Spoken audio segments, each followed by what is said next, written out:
Welcome to the Sunday morning Cornerman on the Loudmouth MMA Podcast Network. We are reviewing UFC Newark. If you are a frequent listener to this show or any show on the Loudmouth Podcast Network, you might recognize my voice. This is not the voice of John Franklin. This is the voice of Keith Schillen. I am one of the co-hosts of the show.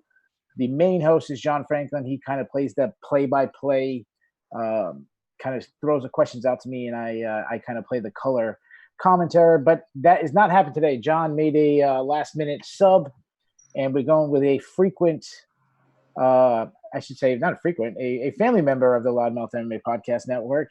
He is one of the, I would say, stars, but he just can't win, but one of the stars of the Between the Links podcast network. I'm messing up. Between the Links show on the Loudmouth Podcast Network. Now you see why I don't host this stuff.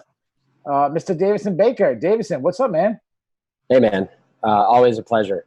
Let me know if you get tired of doing like the host duties and what those require. Just be like, oh, okay, now Davidson, you can go ahead and take it. I'll just run with it. Yeah, that'd be great. Except that I asked you to do that before we started. You said no. Hey, by the way, I'm the only 4-time runner-up, I believe. 4 silver medals, bro. So let's just kind of give it. I want to give Davidson a little bit of a pass. He kind of got thrown on the show on probably about an hour's notice, and it's not even an hour's notice because part of the show is watching the event. And the event, if you're watching on Periscope or Twitter or wherever we're sharing it, you'll know that it just ended. It ended about 20 minutes ago. The event was UFC Newark from the Prudential Center in Newark, New Jersey. In the main event, we had Colby Chaos Covington, the former interim welterweight champion, going against former welterweight champion and legendary fighter Ruthless Robbie Lawler. And it was a one-sided beatdown for Colby Chaos Covington. But before we get to that, this whole event was so different. It started at noontime and on the East Coast. The main card was supposed to start at 3. They actually started even earlier. You know, the main event didn't go off to about 5:30 in the afternoon. That's kind of very different than we're used to, and I think that's kind of messed us all up, and because we're not used to that. So before we get into the main event, I want to go back, and I want to do something completely different. I want to go back like 20 years ago. Davidson, I know you weren't even born then, but there was a time when the UFC and MMA altogether wasn't doing so well. And they weren't doing well because they got kicked off of most pay-per-view channels. Because John McCain, former presidential candidate, was almost our president before he lost to Barack Obama, him and a bunch of politicians thought the sport was barbaric. They thought it was terrible. They came together and passed laws to ban the sport. 20 years later or so, don't at me if I'm off on the years, if it's 17 or whatever. 20 years later, we have the president, the reigning president, Donald Trump's family, sitting front row at an event. His sons sitting front row. Besides that, we have the current president of the United States tweeting at one of the fighters, wishing him good luck in his fight. After the event, the current U.S. president is calling said fighter. This isn't a guy winning the Olympics. This isn't Michael Phelps winning his 20th Olympic gold medal. This isn't a Super Bowl quarterback or something. This is a fighter. Davidson, my question to you, did you ever think we would come to a day where a U.S. president would be actively watching, actively cheering a fighter? His family would be on the front row cheering on. Did you ever think we'd come to a day where we see something like that?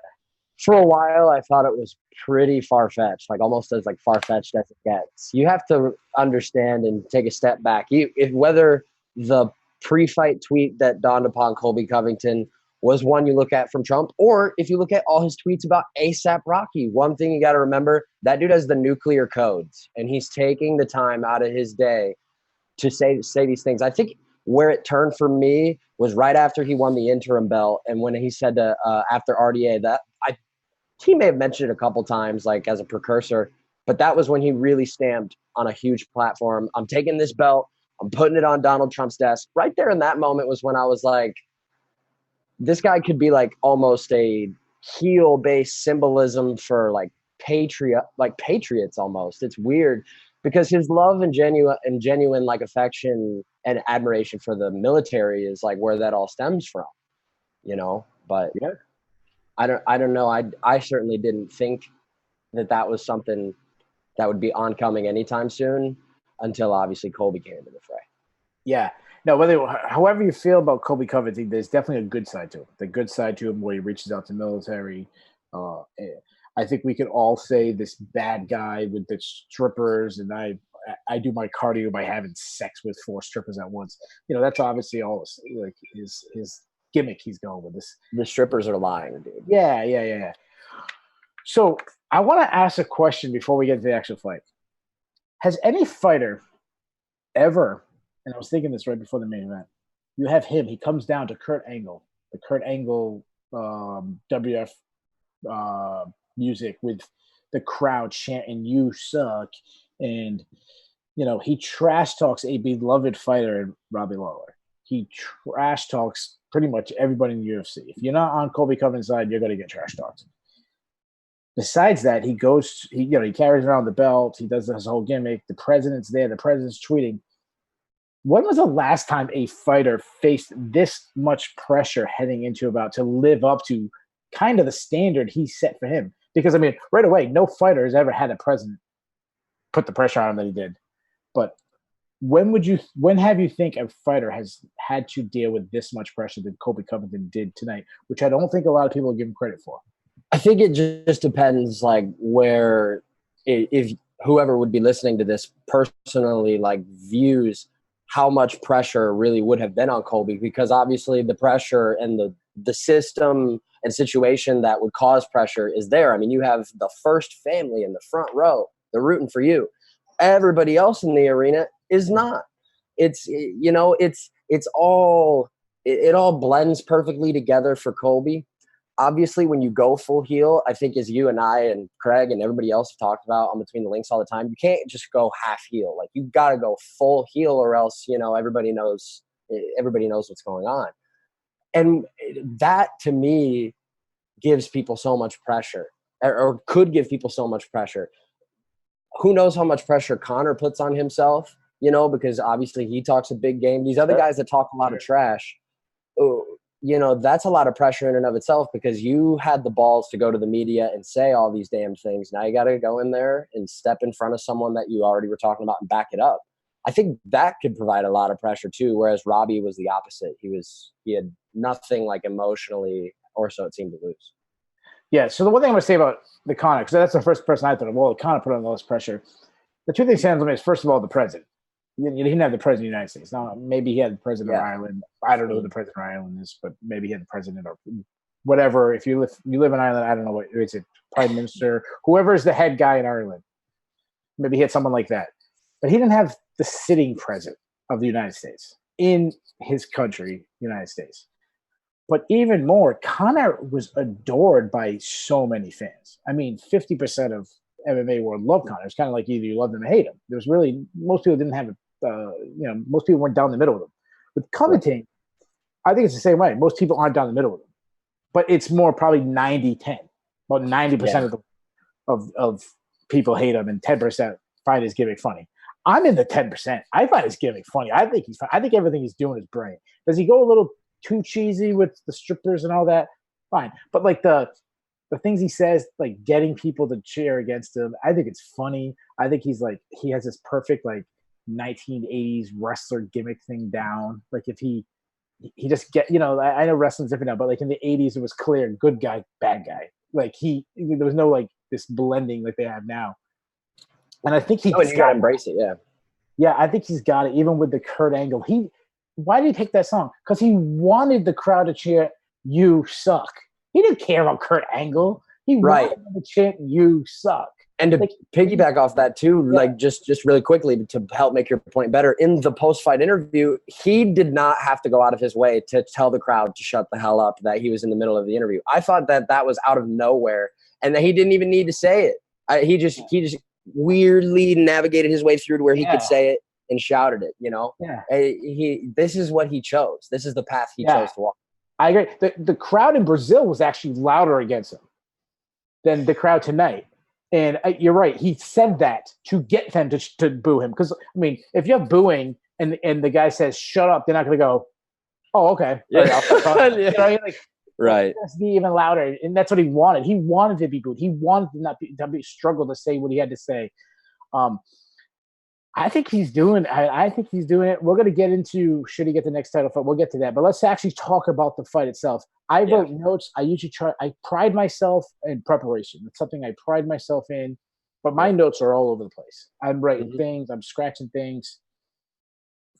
I don't know. I don't even know where we want to talk about this fight. It was an absolute brilliant fight. It is a brilliant performance by Colby Covington. Right. There was a time where people doubted Colby Covington. A lot of people didn't think he was that good. I mean, people thought, oh, if he goes to the ground with Damian Maia, he's going to get submitted. And then afterwards, they said, well, he didn't go to the ground with him, but like, you know, look how bad he did in the stand-up.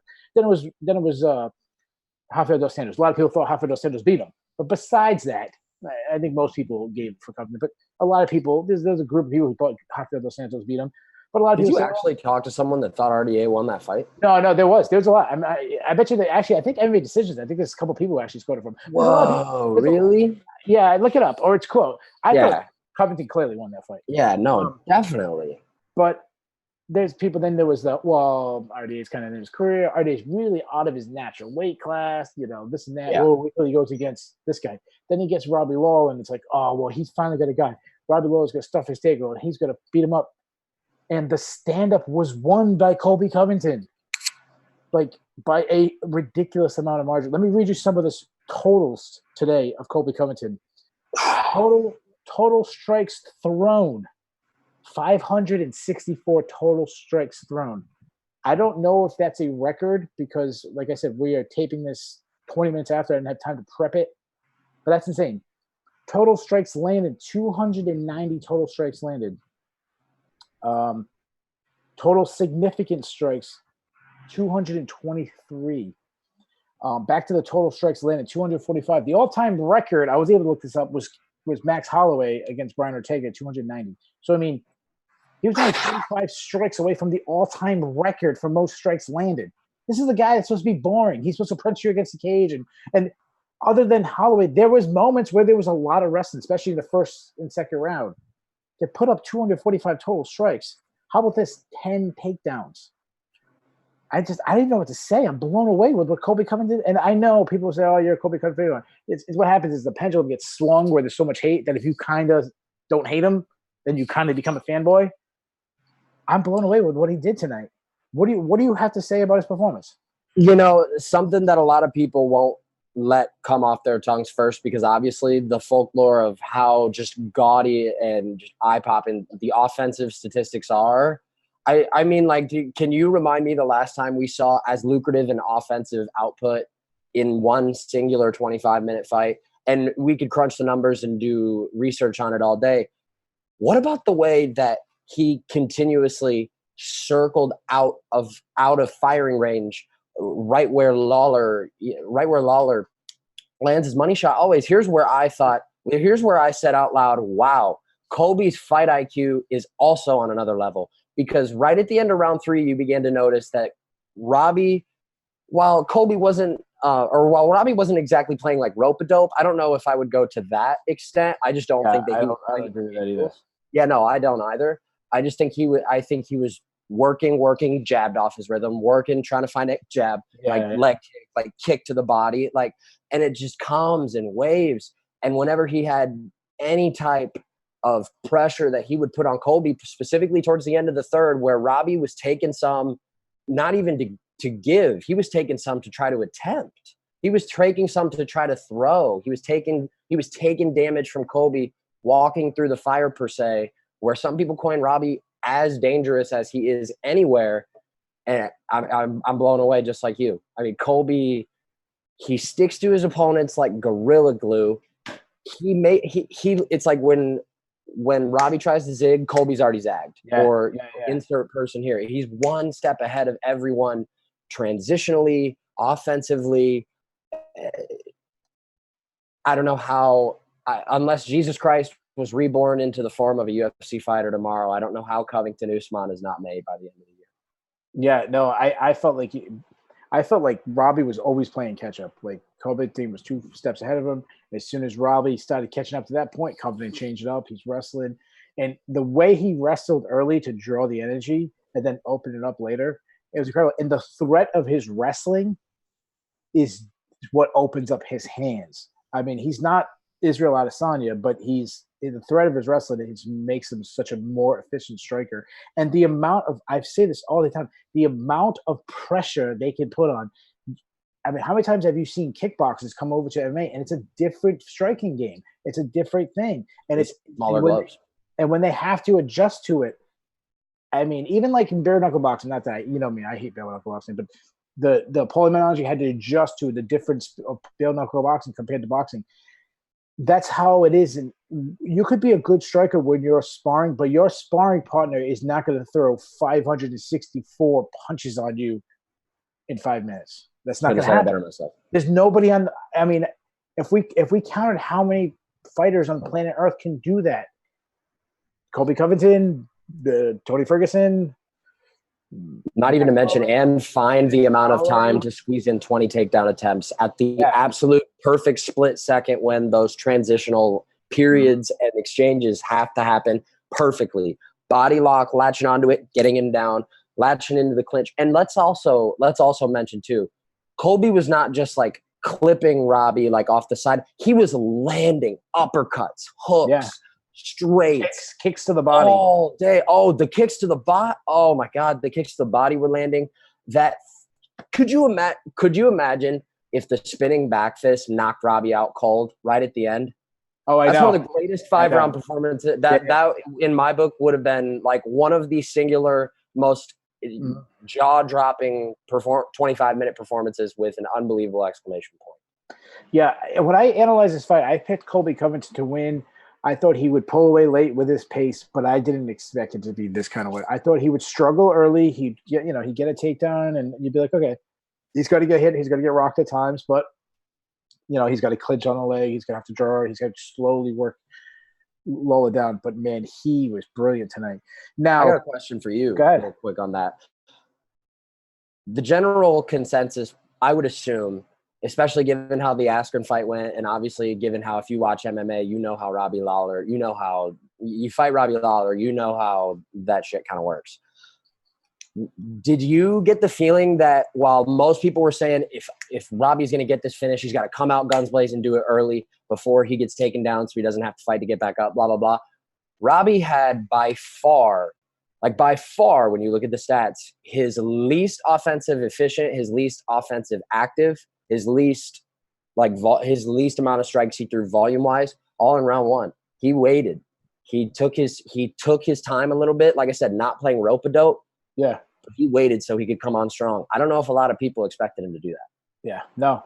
I don't know what I expect from Lawler. He could have came on strong, tried to land this big shot. He could have just kind of played it conservative, try to see if he could stuff takedowns and kind of pot shot his way through. I didn't think that would be a very good strategy against Covington because he's not going to get tired. He's going to walk through those punches. I think the best strategy would have been to probably knock him out early. That's what I'm saying. Now, I was thinking about when have I seen a performance like this. The closest performance I can see to this, and tell me if you're with me, and you'll see where I'm going with this. The last time I saw a fight that reminded me of this, or closest comparison to this, was also a welterweight fight. It was also, was it a main event? I can't remember. Was it this year? I believe it was this year. I just get to it. The fight that I was thinking of was Kamaru Usman versus Tyron Woodley. Is that the fight you were thinking of? No. Okay.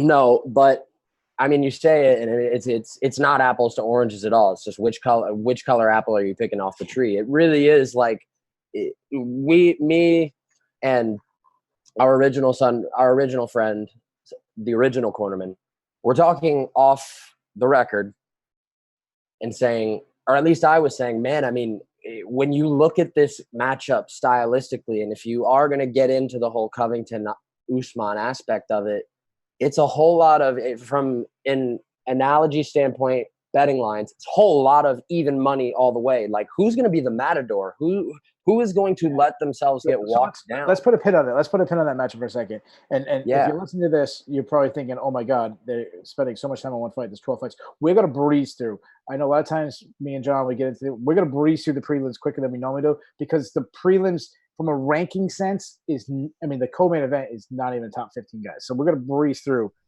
as quick as we can, and we'll get to the fun stuff at the end. But there's a couple things I want to ask you. The welterweight division. And then we've had, the reign of Matt Hughes, the reign of George St. Pierre, the wars with Robbie Lawler and Johnny Hendricks. And there's been welterweight division has always been one of the best divisions in all of MMA. Do you think it's better than 155 right now? I think there's no doubt that it's the best division in MMA. Wow. But my question is, with Kamaru Usman, dominant, unbelievable dominant champion, Tyron Woodley, a long-reigning champion, the feud with Colby Covington, how marketable Jorge Masvidal is, Leon Edwards, who's now marketable because of Jorge Masvidal. You still got, there's still some shine on Ben Askren. Habib has talked about moving up to welterweight in the past. George St. Pierre's retired, but you never know, he might come back. We saw him tonight cornering Nasrat Hakparas, whatever. Promotionally, you got Ponzinibbio covering it all down there too. That's a guy we haven't seen in a while. Yeah, even if you keep going down the ranks, there's a lot of quality rank, and that's not even counting like the guys we don't even think about.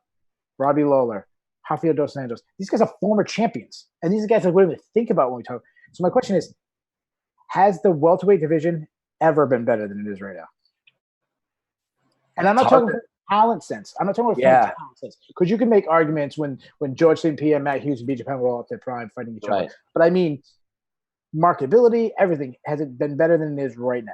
I think the common thing and most easily respondable thing most people would say is, oh, well, MMA has grown as a sport and we're all getting better progressively. Cut that argument out of it, and the answer is still yes, because like you said, man, it's so marketable. It's so marketable. You have personalities that are all so different. Hey, man, Darren Till, if he moves up to 185, obviously that kills the whole conversation. Sure. Something is telling me he's not. And obviously I'm not penning him as the next guy to make a title run. Obviously he's got things to work on himself. But there's another brash, outspoken. What the hell is wrong with Edwards versus Till if Till got a win and Edwards didn't fight for a while in Birmingham? There's your market right there.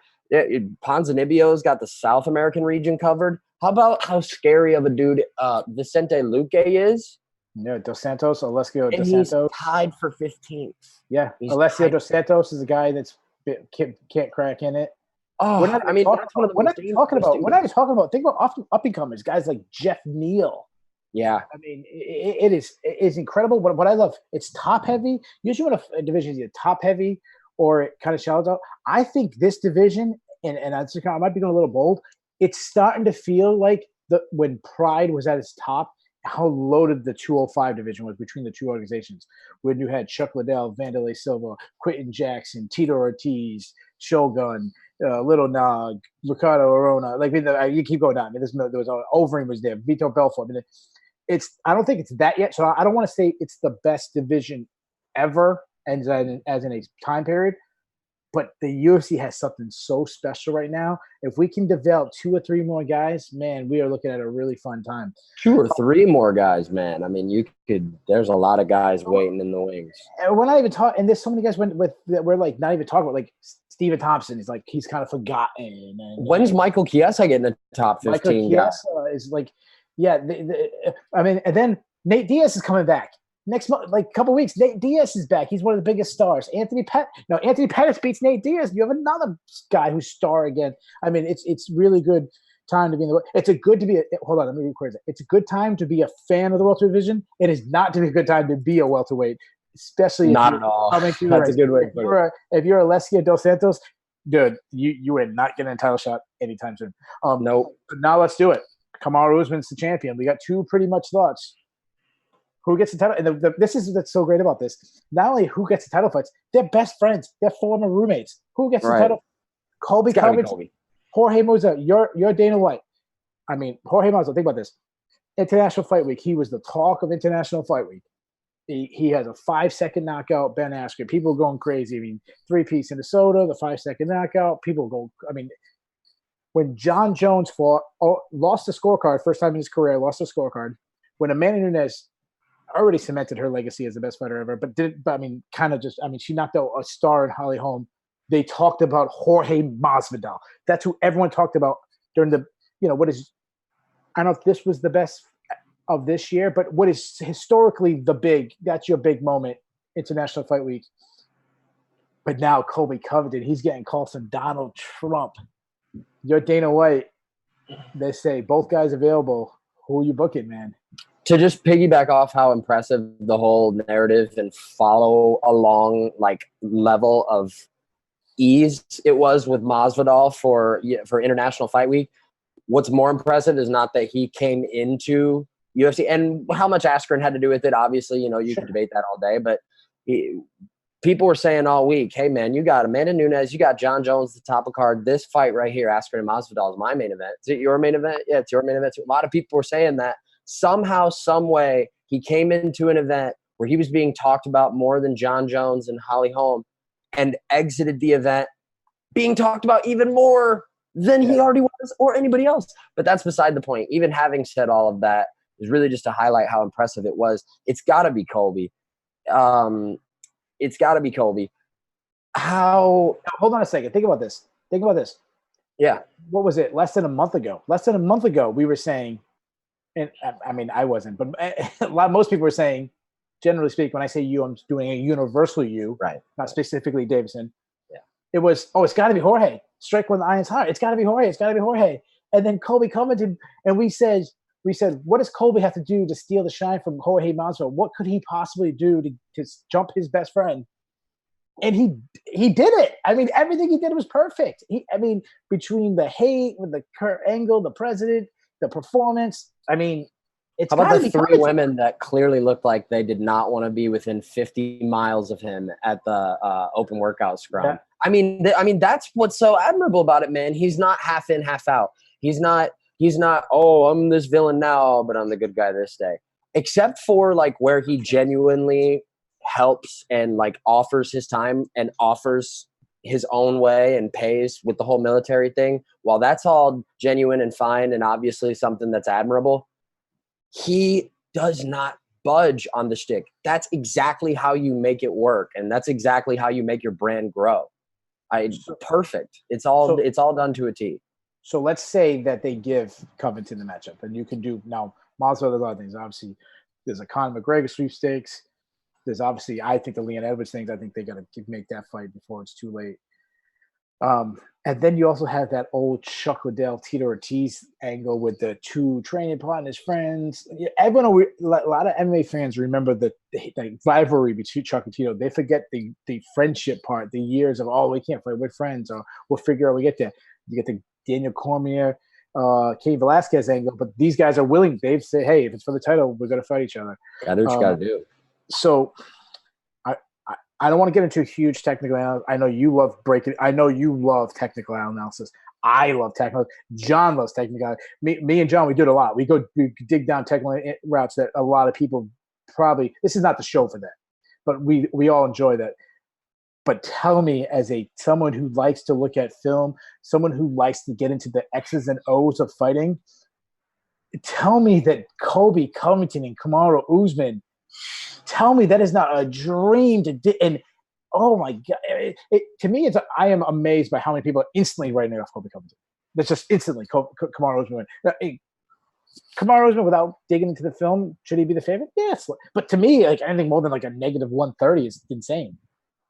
Tell me that is there more intriguing stylistic, not the market, because that's a whole nother side because they can market it.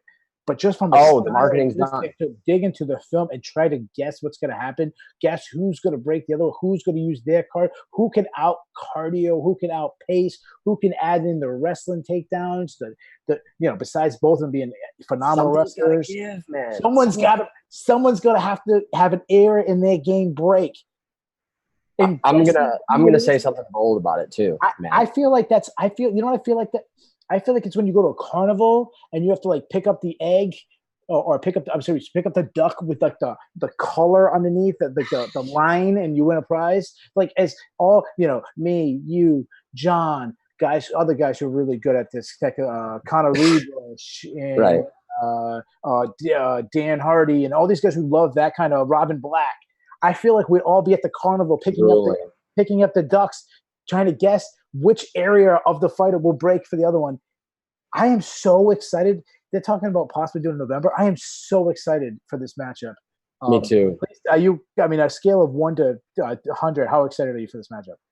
I'll even take it a step further than using a scale to grade it. I put it right now amongst fights that are booked, sealed, signed, official, posters being made as we speak. Let's just assume that Colby and Kamaru, just hypothetically speaking, let's just assume they're in that category. It's number 2 for me behind Whitaker and Adesanya as far as like fights that have me just absolutely just shaking in excitement. It's number 2 for me right now. It's number 1 for me. Whitaker and Adesanya. But that's a really good choice. I love that analysis of that, because that to me, that's a dream. I love Habib and Dustin Poirier. I think that's really fun. But I'm actually putting this number 1. So I know we spent, I don't know how long we've been doing this. We spent a little big portion. We're going to breeze. When I say breeze, we're going to breeze through the prelims. The co-main event, Clay Guida, Jim Miller went down. Two legendary fighters, been in the UFC for God, who knows how long. I mean, Jim Miller came in from the IFL. If most people have no idea what I'm talking about. Tell 63 UFC fights combined. 63 Unreal. UFC fights. I think it's something like 34 wins combined. Something. Guida debuted at 64, Miller at 87. Unreal. Okay. So Guida was right after the Ultimate Fighters. Yep. And Jim Miller. He headlined, I think, the 3rd finale. The Sanchez fight was the 3rd or the 4th one. Yeah. Okay. Yeah. So Jim Miller. It was a really short fight. Clay Guida caught Miller with a punch, kind of came in. Miller responded the very next punch, rocks him, jumps on a guillotine. We know how legendary Jim Miller's guillotine. There's not much to analyze of the fight, but my question to you is, Jim Miller's won 3 out of 4 fights. All in the first round. We all gave up on Jim Miller. His only lost to a very good fighter in Charles Oliveira. I don't think there's anybody who believes Jim Miller is a future title challenger at this point of his career. But, I mean, is this guy back to being a top 20 lightweight?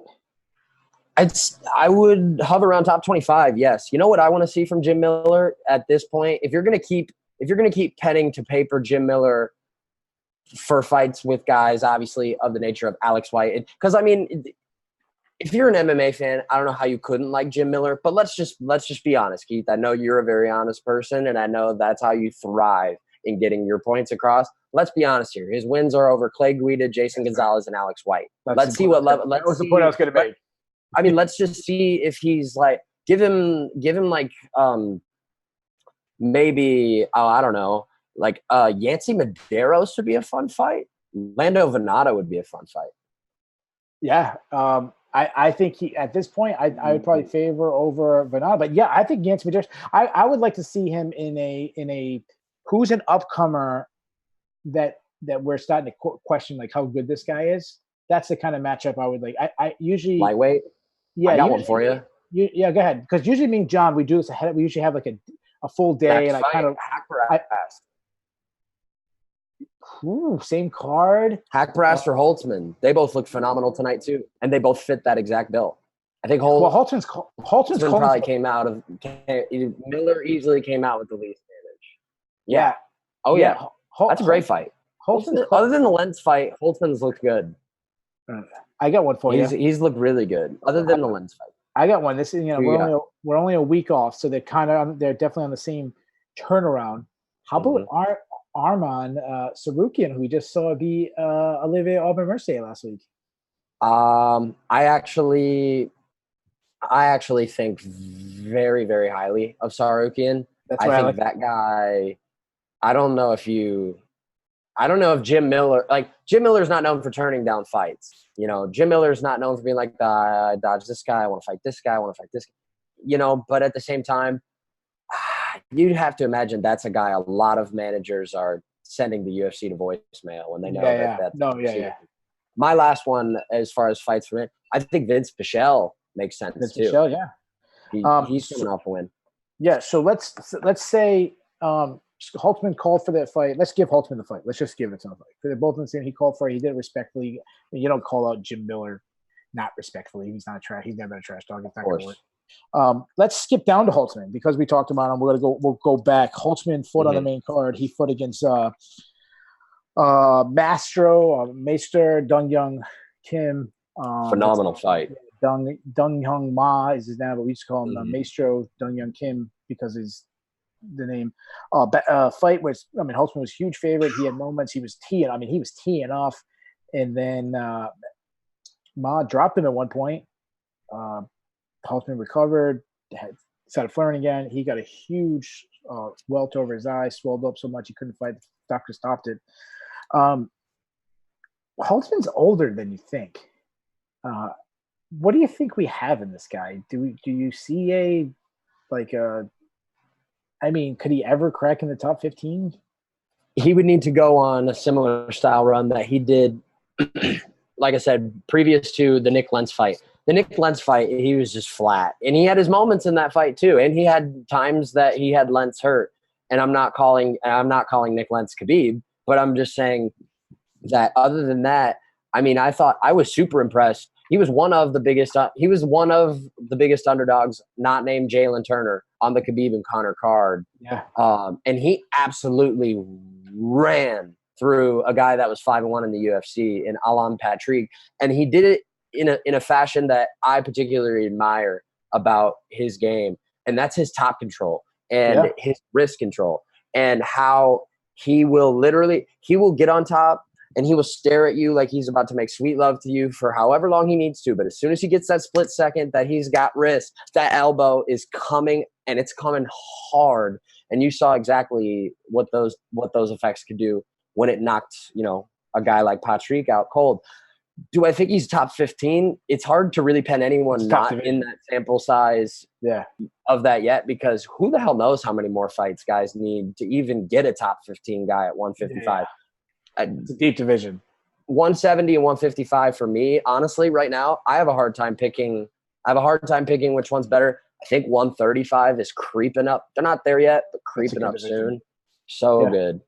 But yeah, I think Holtzman, very strong, very grappling based. I don't know. I'd be iffy on that.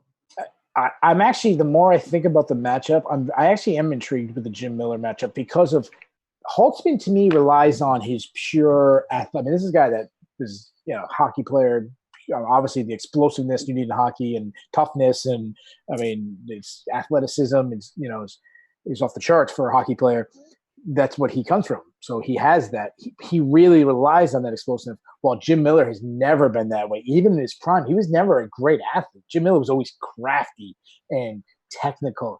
To have that stylistic, could Miller at this age handle the physicality and explosiveness of Holtzman versus can Holtzman kind of experience deal with the guy who has nothing but experience in Jim Miller? I actually do like that matchup. Another guy you mentioned was Nasrat Haqparast, who fought on this card. He was third from the top. Very intriguing match against Joaquim Silva. I want to put a pin on Nasrat for a second because I think you're going to agree with me. I think Joaquim Silva's good. So underrated. Yeah, I think he's a good fighter. And beating Clay Guida will get bigger headlines. But to me, at this point, beating Joaquim Silva is a more impressive win. And Nasrat, he had a little feeling out process. Dominic Cruz was talking about how he was slow and he was studying him. And I actually think Dominic Cruz did it really well. I think Dominic Cruz is really good. I know a lot of people. Oh yeah. I think Dominic Cruz is phenomenal as an analyst. Yeah. He was talking about him studying him and learning and picking up mistakes. He talked about Anderson Silva doing this. Another guy who likes to do this, Donald Cerrone, was always legendary for doing this. Another guy who used to always do that, Chuck Liddell, was legendary for slow, standing back. Another guy who does it, John Jones. So I think that's a good thing. And then he throws this overhand left, knocks Silva down, pretty much out, finishes him off with shots. First of all, I mean, are we looking at a future star in Nasrat Haqparast? I'm willing to go on the ledge, like ledges even above, like not even to bash on Holtzman because I think Holtzman's a good fighter. But if we want to compare, like talking about guys in the same weight class back to back in the fashion that we just did, I have very high hopes for Haqparast. You know, people will be quick to forget he made his debut on short notice in Poland last year on that Cerrone and Till card, and they put him on the main card on short notice with like 2 weeks notice against a guy in Marcin Held who had high hopes when he came into the UFC. Yeah. He was 1-2 already in the UFC. It was a tough matchup for Haqparast and he lost, but literally ever since he hasn't missed a beat. You remember his fight with Mark Jacasey? That was the fight that had me like, oh man, his striking is already as polished as it is. And go back to all the guys that you named and the patience factor. All those guys are seasoned, been in 5-round fights, been in wars. Nasrat Haqparast, 23 years old. Yeah. That's. I want to step on the Marcin Held. I agree with you. That's his only loss in the UFC. Marcin Held. A lot of people. Bellator wasn't as big when Marcin Held was in Bellator. But this guy that went to. He was I think he was 2-time finalist in their tournaments. It was under the Bjorn Redney era, not the Scott Coker. And I believe Scott Coker did a good job to elevate that. But he's a tough fighter, and especially on he can go to the ground. But you said it. This guy's 23, and the thing about besides beating a really good guy in silver and studying and looking crisp, George St. Pierre's in the corner. And George St. Pierre ain't the guy that comes out and corners people. I mean, you think about all the guys in TriStar, how many guys there are. How many guys have been cornered by George St. Pierre? Not many. Guys that are special. Maury McDonald. I mean, I'm sure he has done on people. I'm not thinking of them. I know way back in the day when him and David Weiser were teammates, but since he became that star, he became the megastar, George St. Pierre. I don't remember him cornering many people. Me neither. And to go back to what I said about the Held fight, well, I don't remember a whole lot of the nuances that held him back in that fight. I mean, for me, it's not so much of, where does he have to grow? It's, how much more time does he need to fill his potential in those specific areas? Not only that, we haven't really seen him in a lot of specific areas. How is he in the clinch? How is he in the ground? He's so phenomenal with his distance and his combinations that we just don't know the answer really like to a fault yet. Yeah. I mean, the guy's 23. You think about, I mean, that's really young. I mean, there's very few guys at that age. I mean, Max Holloway, Vitor Belfort. I mean, there's very few. John Jones. There's guys who have reached the high level at that age, but they're, most of the guys are late bloomers. Or not even late, but they bloom when they're supposed to. 23 years old. His prime isn't still 7-8 years from now. Silva had never been finished before. He was and his only time he's ever quote unquote been finished was by rear naked choke in the house. So technically it doesn't count, and it was by sub. So he knocked out a guy that's never been knocked out before. Moving on, a middleweight bout. What I'm gonna sum this up. I'm gonna say 2 lines about this. First one, I don't get why this fight was on the main card. You had 2 middleweights. Mookie Alexander, bullet elbow, tweeted out like, "Oh, I'm glad we buried like a ranked flyweights for 2 unranked middleweights." That's how I feel about the fight. John's heard me say it a million times. He's probably sick of me saying, talking about placement and dissing women and dissing flyweights. So I'm not gonna do it today. The other thing is Trevin Giles is talented, but he let Gerald Meerschaert fight the fight he wanted, and I think that showed a lot of experience. That's all I have to say. I thought he gave him the fight on a silver platter. I don't have much to say about it really either. I find it also a little bit weird and also somewhat concerning, especially if you know and care about Gerald Meerschaert. This guy looks like, even if he's not, this guy looks like he's gassed 2 minutes in. And somehow, like, if there's some sort of grappling transition, he'll, like, loop-de-loop and pull and somersault his way into top. His grappling is really, really intriguingly good. And it was, like, for me, as soon as I saw Giles began to fade, I knew it was only a matter of time before Meerschaert was going to get him in a choke. And that was one of multiple stoppages that Herb Dean, who I think is phenomenal, could have done a better job in getting in there quicker. Yeah, Max from the Breakdown show, he pointed out that Melchard is one of those guys who's always at all the grappling tournaments. He's always cornering people. He lives for grappling. So, yeah, I think that was the one area to not get in a grappling match, and that's the exact area you got into. Not a good idea. I was saying that to myself the whole time. Yeah, I agree. Yeah. Let's move on. Going to what was scheduled the first fight of the main card because of the prelims went early. They actually bumped it up to a prelim match.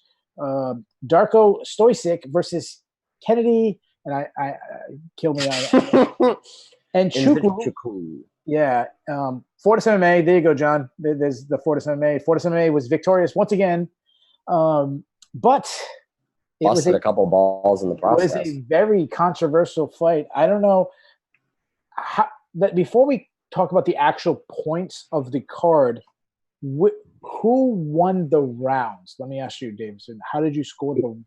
Who won? Not 10-9, not 10-8. Just this guy won the round, that guy won the round. That first round, who won the round? Stosic won round 1. I agree. Round 2? Round 2, I gave it to Nzechukwu. I might be somewhat in the minority on that. I could so see you giving it to Stosic, but I leaned towards Nzechukwu in round 2. Yeah. I'm going to say Kennedy because I gave it to Kennedy too. And then round 3. Clearly Stosic. Okay, so normally, say 10-9 rounds, 29-28 Stoisic. Some people would have it 30-27 Stoisic.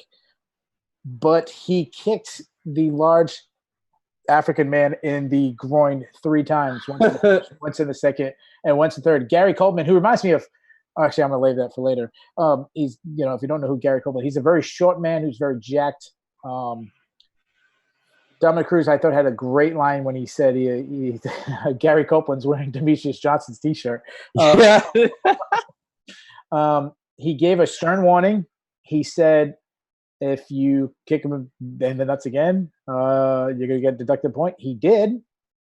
And he got deducted point in the second round, which to me and you both would make it now a 10-8 round. So now Stoisic, heading into the third, he either needs a stoppage or in our opinion, he needs a 10-8 round to win it, a 10-9 round to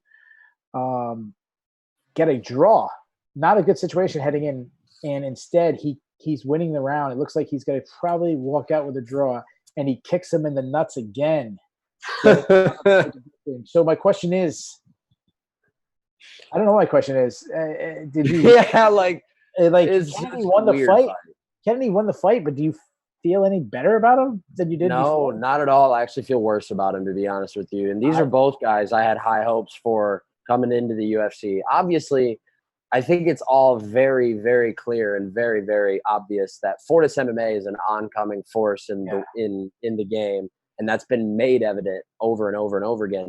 And Nzechukwu is a guy that was, think of all the guys at 205 that came off the Contender Series or even from Fortis MMA into the UFC period. Ryan Spann, Alonzo Menafiel, Nzechukwu. There are tons of those guys. Miles John. Charles Bird at 185. Miles John. Jeff Neal. Miles Johns. Who might be.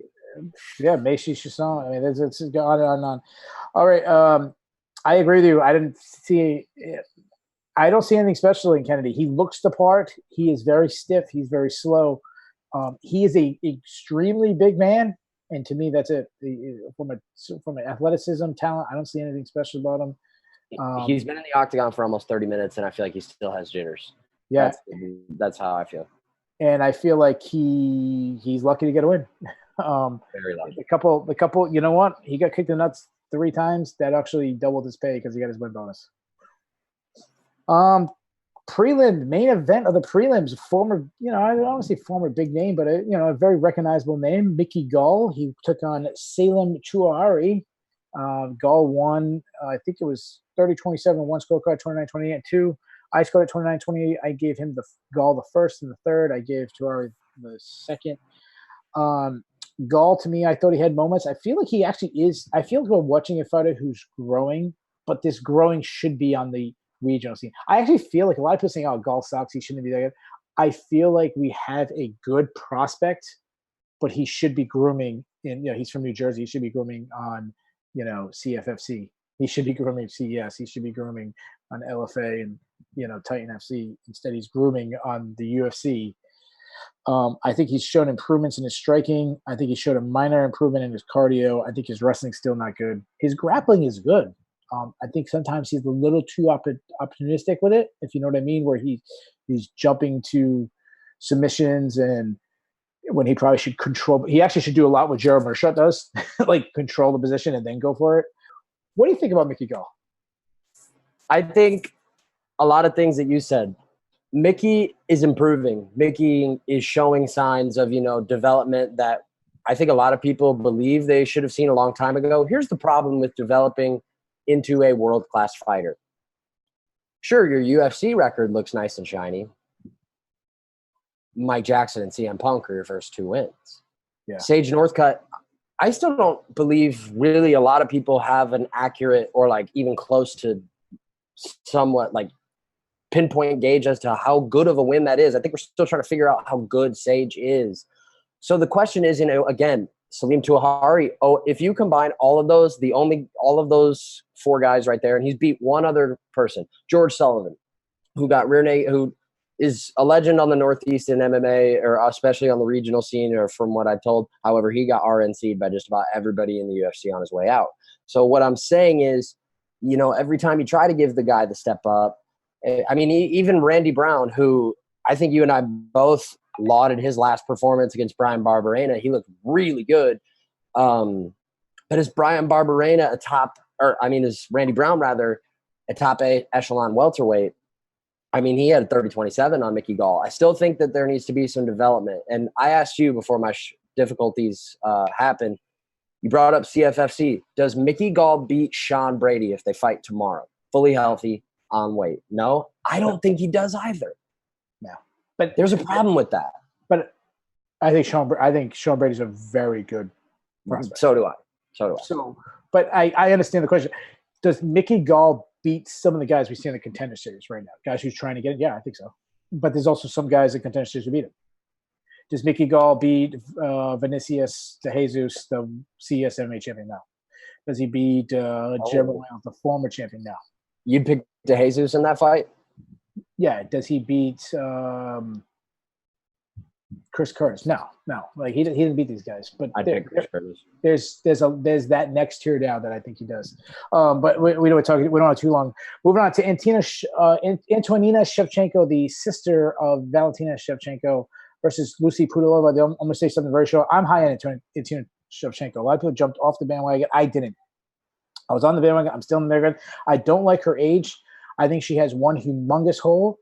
People say her grappling game. I don't think it's all grappling. I said this before, and she obviously showed that tonight. She is a good jiu-jitsu. She's actually good in the clinch with throws. She has a judo background. She does not have good wrestling shots, defending takedowns from shots. She doesn't get her hips back. But her striking, I'm going to say something bold. Her striking is the best in the females flyweight division. She might be the best striker in women's MMA with, the other people in the conversation probably being her sister. I think she's a better striker than her sister. I do too.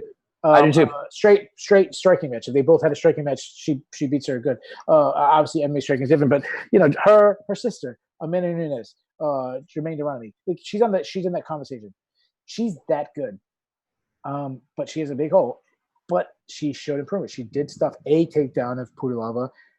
She reversed 2 takedowns, took the back twice, got an armbar from bottom, then finally finished her off on the second time. Are you with me? Who you think Antonina could be special, or are you on that thing? Nope, the hole is too big and she's not gonna be able to. You can't. You can fill in a hole with so much dirt, but sometimes you don't have enough dirt. I see the hole that you do. I don't know if it's like necessarily big enough to prevent her from breaking into where she wants to break in. And what I mean by that is I think she can improve to a level in which it's sustainable, given how you and I both said may not be a more high level, particularly given her Muay Thai background in general. And in the clinch, of course, as devastating a striker with the length and, the amenities and the tools that she has at her disposal, the wrestling is definitely something. She kind of let Roxanne Modafferi, all respect given to Roxanne, kind of dominate those little moments in those transitional periods where you do, like I said, you zig where you should zag, or someone else zags before you even get to zigging, and next thing you know, you're in bottom position figuring out how to get up for 2 minutes. I fear that she would do that against like a girl that just beat Roxanne, Jennifer Maya. I think that's a bad matchup for her. So I think she needs a little bit more seasoning, but you put her in there with someone that isn't on it that day in the striking acumen department, they could get hurt. Before that, we had the fight that I was so excited for. I think it lasted about 1 minute. It was a flyweight matchup. I know John's probably sick of me saying that. I say every week I'm excited for flyweights. Is Matt Schnell and Jordan Espinoza. I think one reason because they were getting rid of the flyweights, I was so excited to see them. Kind of one of those like when you kind of you hang out with your friend all the time and you don't see him while you kind of miss him. I kind of felt like the flyweights. Matt Schnell, what an unbelievable performance. He submitted Jordan Espinoza went in a single, finished the single, and immediately got stuck in a triangle choke. Schnell said that he hurt him right before. He didn't land a clean shot. I don't know how hurt Espinoza was. I don't know if that's what drew out the shot, but Schnell claims that's what it did. But that's 4 in a row now for Matt Schnell. The division is extremely shallow because they let everyone go. They're starting to sign people back. They brought back Brandon Moreno. They signed Askarov. They signed some other guys, but there's not that much. So what I tweeted out before this, and tell me if you agree with it, I felt this was an extremely important matchup from 2 rising prospects because of how shallow it is. And I'm not going to talk about the placement. I thought this should have been on the main card because of how 1 or 2 wins away, you could be fighting for the title, especially if Cejudo decides he wants to let that go and now the division changes so much. But my question is, how far do you believe Matt Schnell is to a title fight? And then my second question is, what is a good matchup for him next? What's the next proper step up for him? Now that you're bringing all the flyweights back and you're like, kind of regathering, the family reunion, so to speak, it does kind of like breathe life into a division rather that a lot of people kind of pronounce dead. And a lot of people had every right to believe so. So I get intrigue out of these ranked matchups between guys that somehow made it through the fray and somehow never got cut, because now, like you said, they're in a position where you win one fight, okay, who's above me? Not a whole lot of guys. I mean, you got Raleigh and Paiva who's ranked, and he's 0-1 in the UFC. Brandon Moreno has been back in the UFC for barely over 2 weeks. His last fight's in the LFA. He's ranked number 8. And as far as I'm concerned, if I had a crystal ball, it would probably show me that Askarov is going to take it. And that is the matchup I think makes sense for a guy like Matt Schnell next. I say give him something fresh. Something people got to remember about Matt Schnell, he was kind of fighting for his job and fighting for his spot on the roster. That's right. On that Ferguson Lee card, and got that win over Marco Beltran. And then he took out the Japanese kid, Inoue, that a lot of people were high on. Tall, lanky guy. Figuring it out. Yeah, he's figuring it out. He's on a roll. Let's see how far he can go. And Espinoza's a guy that he's impressed. He had 2 wins of the Contender Series. He won his UFC debut. Espinoza was a guy that I never saw as a UFC talent, even when he was fighting. He was fighting the CS scene, fighting Dennis Piver up a weight class. But once he dropped down to flyweight, he looked like a completely different fighter. And then Schnell had an unbelievable performance. I have 3 names that came to mind. 2 of them are actually bantamweight, so I think you need to go back to flyweight now the division back. Tell me how you think it's just too high a step up. I thought of Sergio Pettis, Ray Borg. I don't think either one of those guys are true bantamweights. I think they do better back at flyweight. And Dustin Ortiz. Those are the 3 names I thought of. Is that too big of a step up? My only concern with Borg is that he missed weight at 35 in his fight in Philadelphia. So who knows? Who knows if the guy can even make 25? No, you're right. Yeah, and I mean he struggled to make 25. I forgot that. So let's throw Ray Borg. That completely. I forgot about. Yeah, he's definitely not flyweight anymore. Even if you're missing weight, he's going to John Lineker. I remember when John Lineker was a 135 and people started talking about, he needs to go back to flyweight, and it's like no. Yeah, guys were still hoping Johnny Hendricks when he was missing weight at middleweight would go back to welterweight. So what do you think about the other 2? Sergio Pettis, who we saw how small he was against Rob Font, or Dustin Ortiz. How do you feel about that? Pettis is the one that jumps off the page to me. Or Pettis is booked at the moment too. On the same card, he's fighting Alex Perez. I think either of those guys could make a fun fight with Schnell. I think whoever wins that fight, especially given that Pettis is right now at number 5, Perez at number 12. Perez is only lost, no shame, to a guy who is finding new life yet again in Joseph Benavidez. I think that would make a lot of sense. There's like 3 flyweight fights with ranked guys on that Mexico City card. I think any of those guys that come out, unscathed makes sense for Beltran next. All right, Or no. before that, we had Lauren Murphy. She got a 3rd-round TKO of Mara Romero Borella, the Italian fighter. The only thing I say about this, I thought the fight was pretty boring until the knockout. But Lauren Murphy, she's a good person. She had a tough life coming up. I mean, it's well documented all the things she's going through. She's a mother. It's nice to have a knockout moment. I was nice to see her. That's all I had to say. Elbows weren't necessary. Nice knockout win for Lauren Murphy. Before that, we had a absolute whitewash in Claudio Silva versus Cole Williams. Cole Williams missed weight. He made his debut. This is a lot of people call him a journeyman. I think that really had like 11-1 record, but he was, he's 35 years old, regional guy, not a guy that was really highly touted, kind of fed off of low-level fodder. But fought at middleweight on the regional scene too. It didn't make a lot of sense why he took that fight 170. Yeah, 5-0 in the UFC. He's been injured a lot. But during that 5-0, obviously the name that jumps out to everyone, he beat Leon Edwards. So, I mean, it's clearly the time for him to get a step up. I know he was supposed to take on a me for this fight. It didn't happen because of, I think it was visa issues, I believe. But Claudio Silva, I mean, this guy's a black belt. He's phenomenal on the ground. I mean, what do you think about this guy? I mean, this is another guy in that division that we were talking about earlier. 5-0. I mean, who would you like to see this guy face next?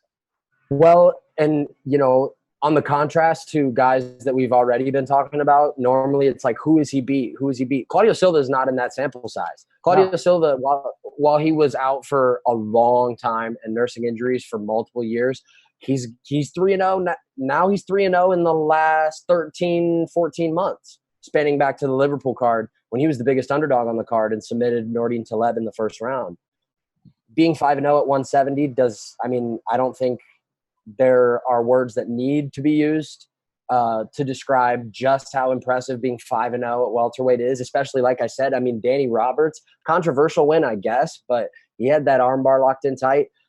I don't know if top 15 is next. I certainly did not think when he said, Dana White, 50K, didn't think that was going to happen.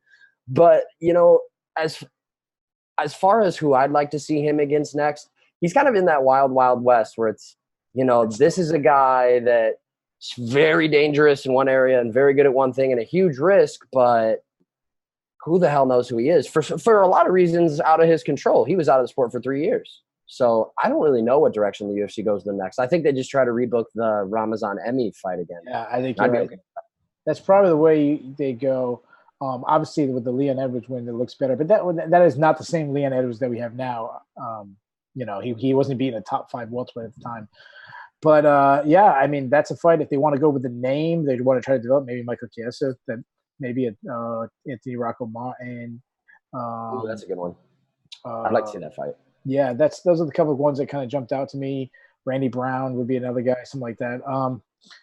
How about Michel Praceres? I know they're both Brazilians. A lot of times Brazilians don't want to go against each other. And Praceres is going off loss, but he's still, a decent name. He was a guy that was coming close to the top 15. So Silva somehow represents England, though, too. I've never got that. Like, dude's clearly Brazilian and somehow English.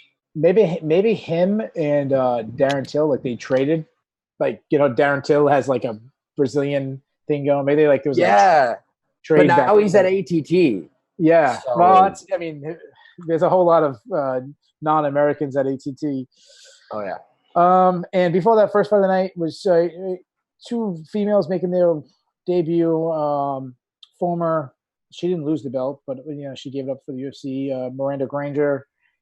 She defeated Hannah Goldie, who is most famous coming off the Contender Series. Also, even probably more well known as Alex Nicholson's ex-girlfriend, have the kid together. They're no longer together, so that was a win for her, but not being with a scumbag like Alex Nicholson. Anyways, that's all I'm going to say with that. I already probably crossed the line, but whatever. Not many people listen this far into the show. Did you see my message I sent earlier? We're not touching that here. The only thing I would say about this, Hannah Goldie, she's short. She's really short. They both flyweight for this fight. They both go down strawweight, so she did go down strawweight. So it wasn't like she was out of her weight class. Um, Bad she's matchup for her too, in my opinion. she's very short, and she plays a distance game in a low output distance game. And to me, it's like the worst strategy if you're short. I feel like she really needs to develop into a pocket boxer, and until she does, she's going to struggle against. You know who she reminds me of, and she reminds me of Talking about Goldie. who had a Goldie runs. She reminds me of Tisha Torres, but the very, very poor, not as fast. Like if Tisha Torres suddenly like drank a slow pill, and if you like, if you don't put her in slow motion, but you hit like you know how you can like fast forward like 1, 2, 3, 4, and the faster you hit. But like if you did Tisha Torres and you went like one back for slow, she's like one level slower, and that's not going to be a good thing. What do you have to take from this? Do you have anything?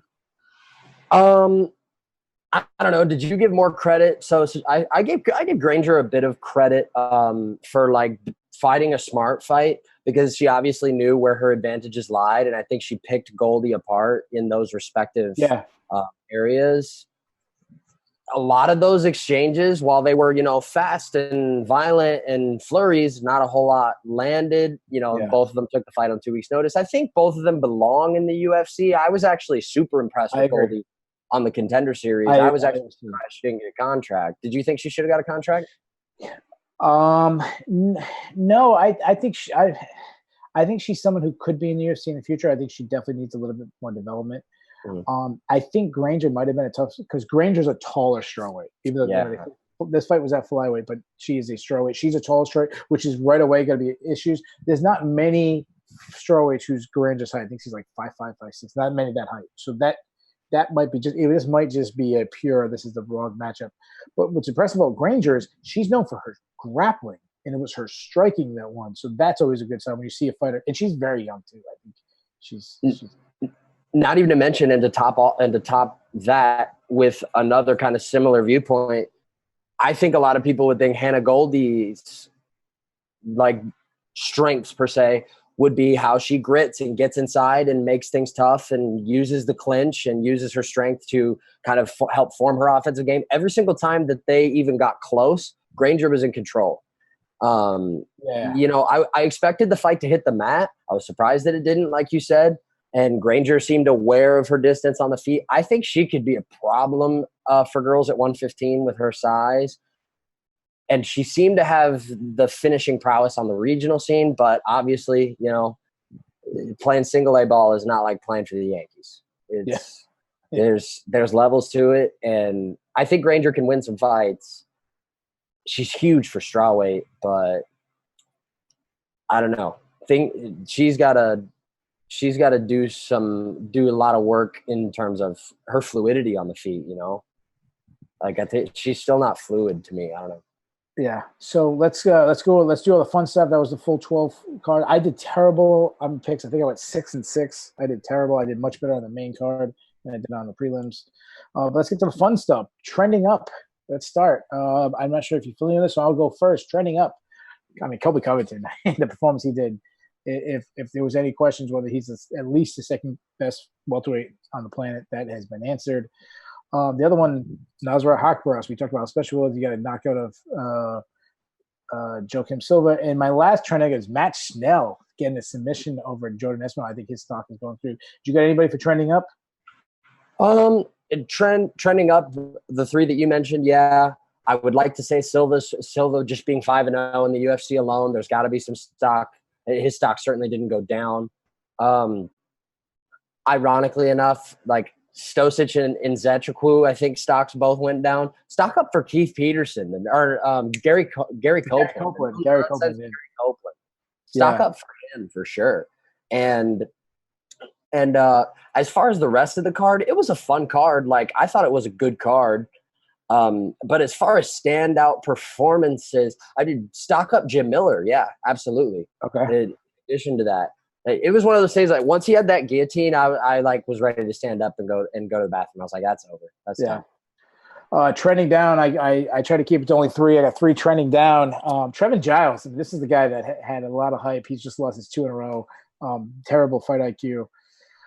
Cole Williams trending down because there was not a lot of stock in him, but he always had that 11-1 record that he can kind of tell to his friends and be like, oh, I'm not getting every because Dana doesn't like me, it's politics and all this BS. Well, he just showed you're not ready for the UFC, my man. And Lucy Pudilova, I mean, I think she's lost 3 in a row. Getting submitted by Antonia Shevchenko. Her stock is way down. Do you have anybody for a trending down?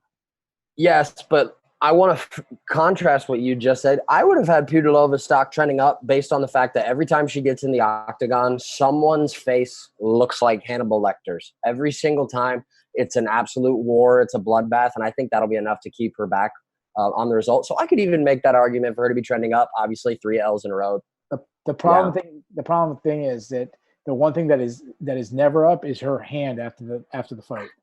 So let's go to the cut list because it's a good transition. So the cut list is people we think it's time to no longer be in the UFC. I got 3 names, and you said the person's trending up. I'm saying it's time to cut Lucy Pudilova. I think she's lost 3 or 4 fights in the UFC in a row, and her record is terrible in the UFC. I think it's time Tuahari's got to get the axe too, don't you think? Yeah, that was the other one I had on the list. Tuahari, he lost 3 in a row in the UFC. And my last one, usually I give guys multiple fights in the UFC before you cut them, but Cole Williams, you don't miss weight for UFC debut and then get taken out in 1 minute. Listen, one and done for Cole Williams. Do you have anybody else that you think it's time to get the axe? Yeah, I would definitely not be mad if I didn't see Cole Williams' dad bod on the scale missing weight by 6 pounds again. Other than who we mentioned, no. Yeah, I think Tuahari's probably gone. Pudilova, I would expect to stick around just based on the fact that they cannot let female bantamweights go right now. Yeah. Or flyweights, anyone in that range. If you saw our picture, go do this. You know when they show the 2 fighters next to each other right before they do the tailbone tape and they show the 2 fighters? If you saw a picture of Cole Williams and didn't know anything about him and just looked at his body shape and you can't tell how tall he is and everything, just looked at his body shape and you said, what weight class? I would instantly said, kind of an out-of-shape 205-pounder. Catch weight 195 on the Bellator prelims. That's his weight class. Welterweight, I was surprised by that. I'm going to leave Not For Nothing a little bit later. Actually, that's what I'm going to go to because I did terrible time on my. I didn't do anything for the notebook because I did all the live tweeting for Sherdog tonight, so I wasn't paying attention to that. There was no. I don't think there was. Was there any news tonight? Any news during the broadcast? Nothing has really been breaking on the hot topic thing. No, the news merry-go-round has really just been Cyborg and bits and pieces. But I've seen nothing to this event. Nothing was announced during this event. No. No. Unfortunately, I don't think so. I don't think so. I don't think you're either. Just a lot of DC Stipe promos. A little bit of Valentina shine. We have technique of the night, but I'm going to save that. We were going to do it. John brought that up. We're going to do a new one technique we're most impressed. I'm going to leave that to next week because it was John's idea, so I think he should at least be part of the debut of that. So the Not For Nothing, I have a bunch. I don't know if I know we didn't give you much, so I'm going to give you a couple. Not For Nothing. Gary Copeland reminds me of WWF, former WWF WrestleMania 1 main eventer Paul, Mr. Wonderful Orndorff. Take a picture of both of them. They remind me of each other. Not For Nothing. Whoever was refereeing the Pudilova fight, that was terrible. I mean, she checked her arm like 3 times. It was like, I mean, it was once dropped, 2 dropped. It's like, well, they this referee knows it's not like WWF where you have to do it 3 times, like the $1 Million Man sleeper hold is on them. I mean, what do you go? Next time, just get a thermometer out there and see if the body temperature is dropping. I mean, good Lord, that was terrible. Right. Not For Nothing. Mickey Gall, if you want to finish the fight and you're gonna draw the guy and say, let's throw down in the middle, like don't shoot for a takedown. Like that's a bitch move. And on top of that, don't call out Diego Sanchez. That was my next one. Not For Nothing.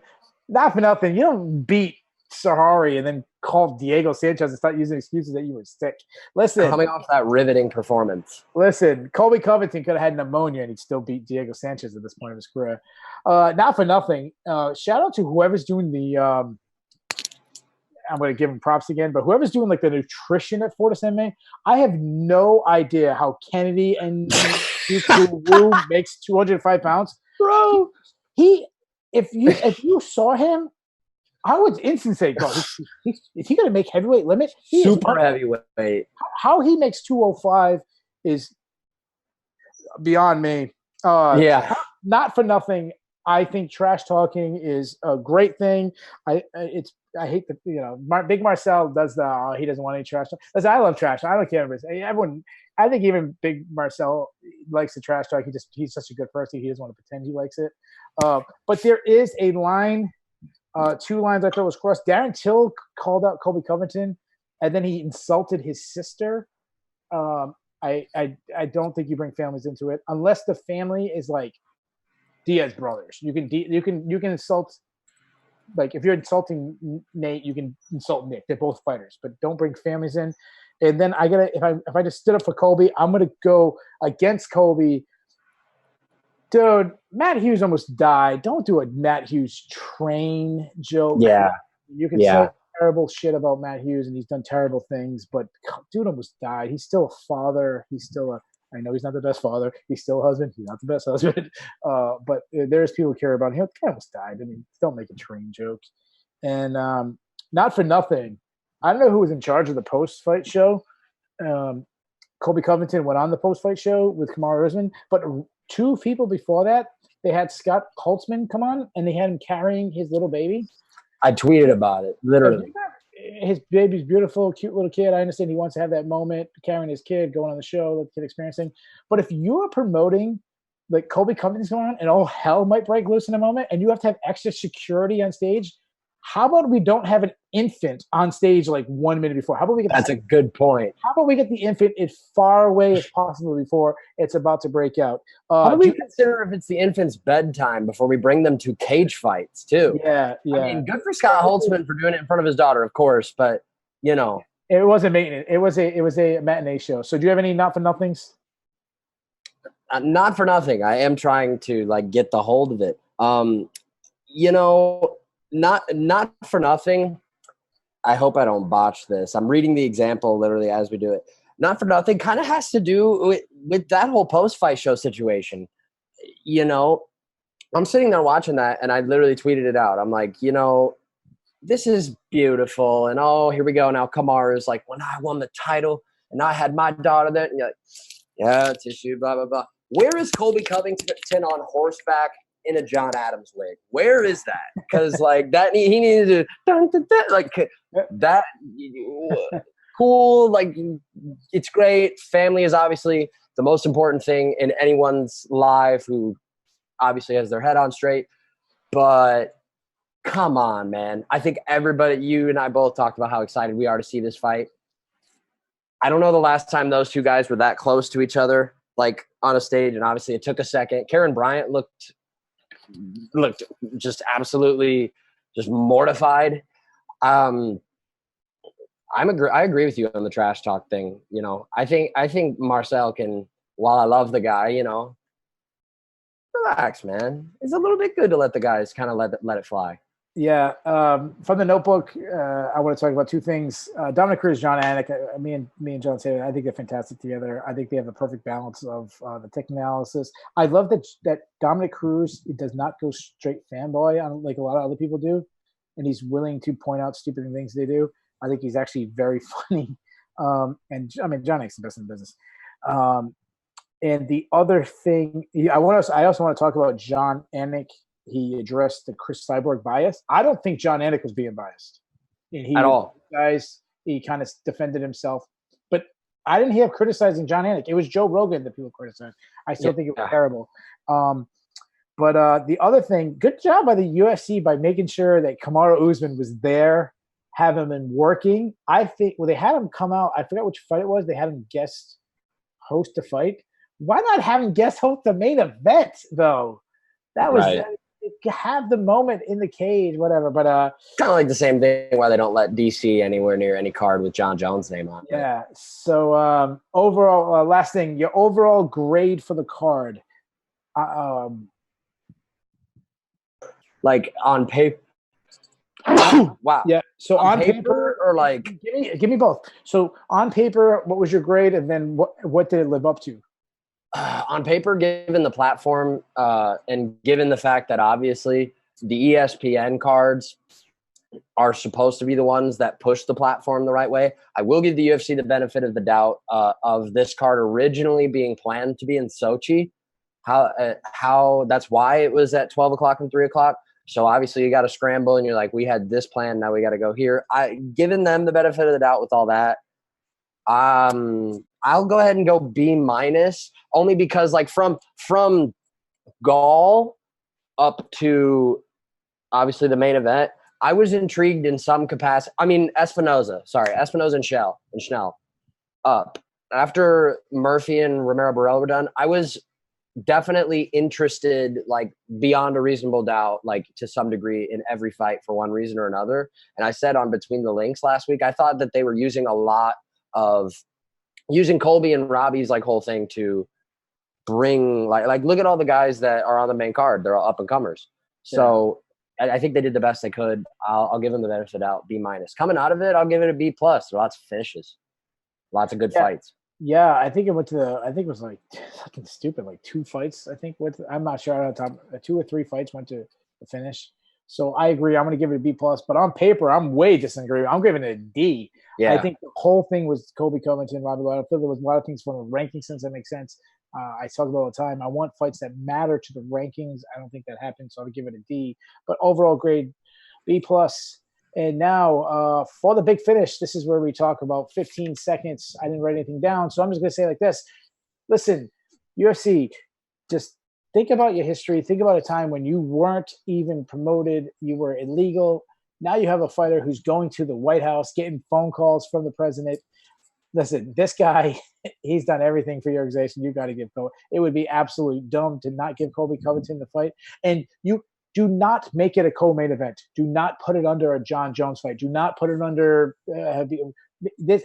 Colby Covington, Kamaru Usman has reached the level where they deserve a big place and a main event. So it needs to be a main event, and it needs to be in a big place. I think Colby Covington and Kamaru Usman at Madison Square Garden makes sense. Could be Los Angeles, could be Vegas, wherever it is, it's got to be a big venue, and it's got to be a main event. Do you have anything? 30 seconds.